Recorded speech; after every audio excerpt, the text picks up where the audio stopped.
করা জিনিস খেতেন না, কেউ কিছু দিলে খেতেন না। তিনি খেতেন কি?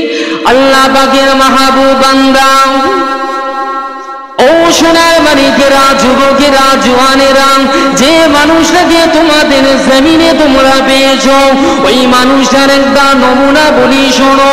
আল্লাহ পাকের মাহবুব বান্দা শফি আব্দুল মোমিন সাহেব হুজুর এইরকম ভাবে বেনামাজির বাড়িতে খাওয়া দাওয়া করতেন না, ফাসেকের বাড়িতে খেতেন না, এইরকম ভাবে বেদরবিদের বাড়িতে খেতেন না। ও সোনার মানিকেরা, যখন তার খাওয়ার প্রয়োজন হতো এইরকম ভাবে নিজের হাতে রান্না করে তিনি খেতেন। কোনো কিছু খাবার প্রয়োজন হয়েছে রান্না করতেন, তারপর খেতেন। বাপ, যেই মানুষটা রান্না করছে ওই মানুষটা জানে কি জানে না যে এই টাকাটা হালাল না হারাম? কথা বলেন। জানেন। সুফি আব্দুল মোমিন সাহেব হুজুর জানতেন আমি এই টাকাটা ইনকাম করেছি, অর্জন করেছি, এই টাকাটা আমার হালাল, এই টাকা দিয়ে আমি কিনবো, এই টাকা দিয়ে আমি রান্না করব, এই টাকার রান্না করা জিনিস আমি খাবো, ওই খাবারটা আমার আল্লাহ পাক হালাল হিসাবে কবুল করে নেবে। আর আমার আল্লাহ যখনই ওই খাবারটা হালাল হিসাবে কবুল করে নেবে, আমাকে যে আধ্যাত্মিক জ্ঞান আমার আল্লাহ দিয়েছে কিয়ামত পর্যন্ত জারি করে দেবেন। একবার জোরে বলে। তাই তিনি কোনো জিনিস দোকান থেকে কিনে হোক, বেনামাজির বাড়িতে হোক, ফাসেকের বাড়িতে হোক, তিনি কোনোদিন কোনো জিনিস খেতেন না। কথা বুঝছেন? বাপ, চাচা মাশাআল্লাহ হজ করে এসেছে, 4 লাখ টাকা 4 লাখ 5 লাখ টাকা খরচা করে ফরজ হজ করে এসেছে। বেশ সুন্দর হাজি রুমাল পরে চাচা মাশাআল্লাহ দাড়ি, 5 ওয়াক্ত নামাজ পড়ছে। এখন বেনামাজি বলেন আর সুদখোরি বলেন, যেই বলেন, ব্যবসা করে করে করে করে করে করে করে করে গ্রামে এখন ধনাট্যশালী মানুষ।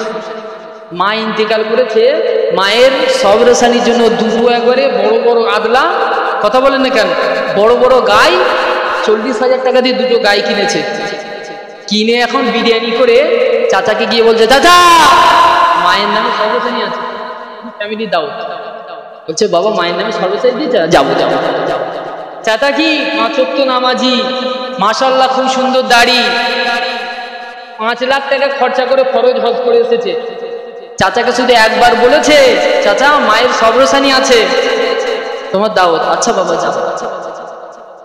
আচ্ছা, যে দাওয়াতটা দিয়েছে তার বৈশিষ্ট্যটা আপনারা বুঝতে পেরেছেন? তার সম্পর্কে আমি কি বলেছি বুঝতে পেরেছেন?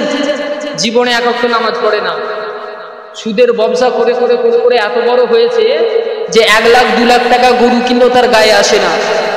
বড় বড় একবার ষাঁড় গরু কিনে মায়ের নামে এখন সবরেশানি দিচ্ছে। চাচাকে দাওয়াত করেছে, চাচা দাওয়াত কবুল করেছে। হ্যাঁ বাবা, একজন মুসলমান অপর মুসলমানের উপর 5টা হক আছে, একটা হক হলো দাওয়াত কবুল করা। আমি তোমার দাওয়াত কবুল করি, যাবই যাবো।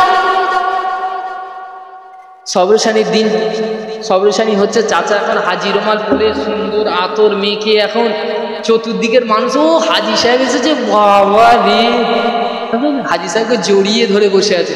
চাচা এইরকম চালের বিরিয়ানি, বড় বড় গোস্ত, ওই যে বড় বড় গরু চাচাকে দিয়েছে। চাচা খেয়ে ওই তেলা মাখা হাত দিয়ে দাড়িতে, ও কি খাওয়ালো রে, তেলা মাখা হাত মেখে, আর দাড়ি এরকম ভাবে দাড়িতে গুলোচ্ছে, আর ওই তেলটা দাড়িতে লাগছে, আর বলছে, ও বিরিয়ানিটা যা করেছিলিস না, আছে আপনাদের সাথে আছে নাকি ধরা পড়ে গেছে? আছে? কথা বলেন।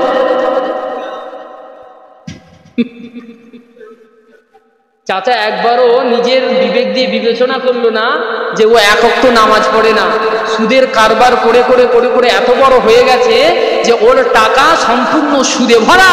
বা দাদা হুজুর পীর কেবলা রহমাতুল্লাহ আলাইহি 57টা ওসিয়তনামার ভিতর থেকে আপনাকে 6 নম্বর ওসিয়তনামাটা দেখতে বলছি।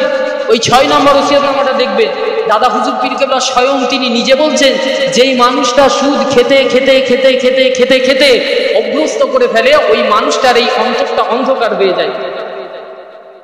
কোন রকম জিকির আজকার, কোন রকম তাসবিহ তালিল, কোন রকম ইবাদত করার ভিতরে যে স্বাদ আছে, ওই স্বাদ ওই মানুষটা অনুভব করতে পারে না। চাচা সেই রকম হয়ে গেছে। কথা বলছে, আপনারা রাগ করছেন নাকি? রাগ করেন, চটে যান ফটে যান, আমার দেখার দরকার নেই। শিখেছি, পড়েছি, সেটা বলছি। শুনতে হবে শুনবেন, না শুনবেন না শুনবেন, আমার কর্তব্য হলো জানিয়ে দেওয়া, আমার কর্তব্য হলো বলে দেওয়া। মানবেন কি না মানবেন সেটা আপনার ব্যাপার। কায়ামতের মাঠে আল্লাহ যদি ধরে, মেটিয়াপুরে যে গেছিলি কি জলসা করেছিস, ছন্দের সাথে ছন্দ বলে শুধু মানুষকে আর শ্রোতাদেরকে নিয়ে ডিগবাজি খেয়েছিস নাকি? আল্লাহকে বলতে পারবো, আল্লাহ কিতাব পড়েছিলাম, যেটা বুঝেছি মানুষের কাছে উপস্থাপন করেছি, তারা মেনেছে কি না মানেনি সেটা তাদের ব্যাপার, আমি আমার কর্তব্য পূরণ করেছি। আল্লাহ যদি এই বক্তব্য আপনার কাছে কবুলিয়াতে দরজায় যদি পৌঁছে যায়, আল্লাহ আপনি আমার উপর সেই রকম বিচার করে আপনার দয়ার জান্নাত নসিব করে দেন। একবার জোরে বলে। আমি বলছি আপনারা যদি আমল করেন, সাথে সাথে আমি অধম গুনাহগার, আমার পেছনে পেছনে আল্লাহ আপনাদেরও জান্নাত নসিব করতে পারে। একবার জোরে বলে।